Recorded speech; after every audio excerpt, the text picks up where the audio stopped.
konsep Melayu yang diterapkan di Malaysia merupakan penghinaan dan ancaman serius bagi bangsa Indonesia. Indonesia memahami kesulitan yang dihadapi oleh kaum Melayu Malaysia. Namun kita yakin bahwa Malaysia belum mampu membentuk satu bangsa dan satu bahasa, sehingga konsep Melayu yang mereka anut sebenarnya merupakan upaya untuk bersaing dengan kelompok etnis lainnya di Malaysia.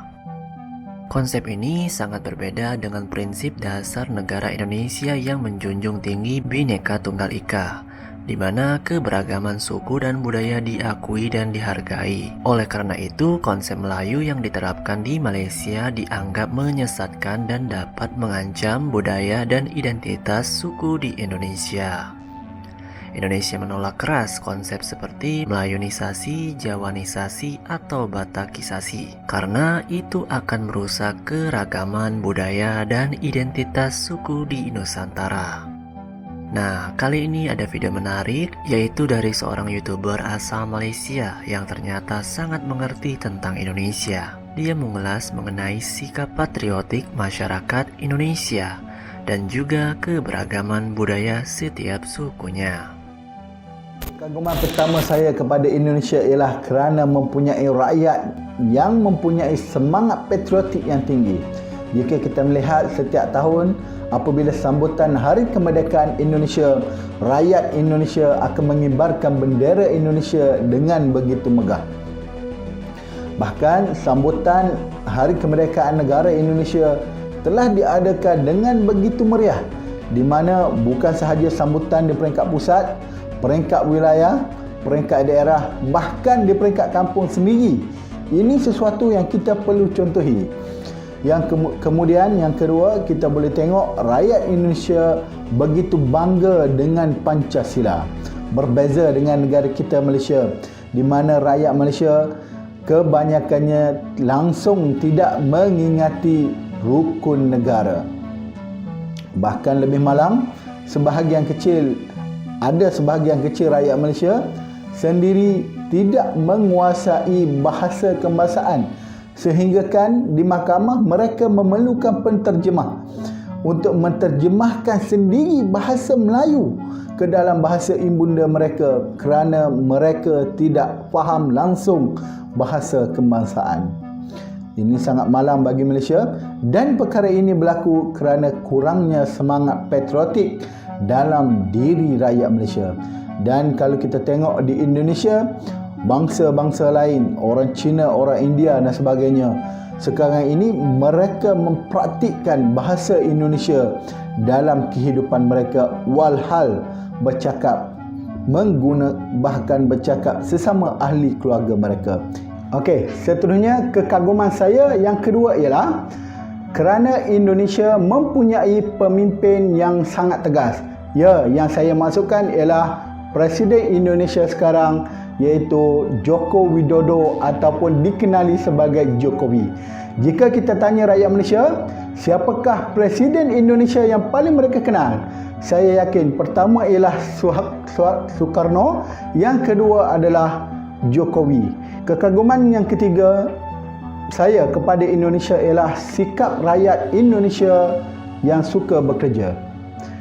Kalau kita tengok, ramai imigran ataupun pendatang ataupun pekerja yang datang bekerja di Malaysia. Namun, kebanyakan pekerja-pekerja tersebut adalah malas. Contoh yang jelas ialah Bangladesh.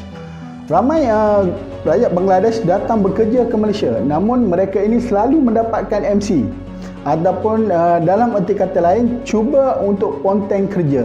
Namun berbeza dengan orang Indonesia, mereka sangat rajin bekerja, dan kebanyakan pekerja-pekerja Indonesia tersebut ada yang sudah menjadi tuan ataupun toke dekat negara kita. Okey, ini disebabkan usaha mereka. Kebanyakan orang Indonesia apabila mereka mempunyai modal, mereka akan menyewa tanah dan menanam tanah tersebut dengan pisang, kelapa dan sebagainya. Kemudian mereka akan mendapatkan hasil yang lebih banyak dan mereka akan terus menyewa tanah, dan kemudian mereka menjadi toke di negara ini. Ini satu kelebihan rakyat Indonesia yang patut kita kagumi. Kekaguman saya kepada Indonesia nombor 4 ialah banyaknya ilmuwan yang lahir di Indonesia. Kita kena akui memang kita Malaysia meninggalkan Indonesia jauh ke belakang dari segi pendidikan, terutamanya dalam bab prasarana dan juga kemudahan-kemudahan pendidikan yang ada di sekolah dan juga pusat pengajian tinggi di negara kita.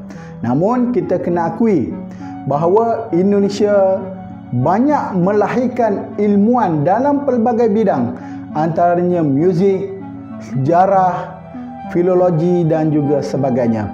Contoh yang jelas ialah Indonesia mempunyai seorang ilmuwan yang sangat hebat dalam bidang sejarah, iaitu Prof. Dr. Slamet Muljana, yang banyak mengkaji mengenai sejarah kerajaan Melayu, terutamanya kerajaan Kuntala, Suwarnabumi dan juga kerajaan Sriwijaya. Dan sehingga sekarang ini Prof. Dr. Slamet Muljana merupakan antara sarjana Indonesia yang paling ramai dirujuk untuk kajian kerajaan Melayu Sriwijaya yang berpusat di Palembang. Kekaguman kelima saya kepada Indonesia dan juga yang terakhir, iaitu orang Indonesia merupakan bangsa yang mementingkan asal-usul mereka. Contohnya, kita boleh lihat di Indonesia, orang Jawa bangga dengan pakaian Jawanya, bangga dengan bahasa Jawanya. Orang Bugis juga bangga dengan badiknya, bangga dengan pakaiannya, bangga dengan bahasanya. Begitu juga orang Makassar, orang Bali, orang Melayu Medan, orang Melayu Palembang, orang Melayu Jambi dan sebagainya. Mereka begitu bangga. Apabila berjumpa, antara soalan pertama yang mereka tanya ialah, awak asal daripada mana, daripada suku mana, daripada ras mana, daripada bangsa mana. Itu berbeza dengan kita di Malaysia, di mana di Malaysia orang Jawa itu Melayu, orang Melayu itu Melayu, orang Mandaling itu Mandaling, orang Bugis itu Melayu. Itulah pandangan dari seorang YouTuber asal Malaysia tentang Indonesia. Jika pemimpin dan profesor Malaysia memiliki pemahaman serupa, mungkin tidak akan ada lagi gangguan terhadap bangsa dan bahasa Indonesia. Namun jika Profesor Melayu Malaysia hanya berpura-pura tidak memahami, bisa jadi mereka dengan sengaja mengganggu negara dan bangsa Indonesia.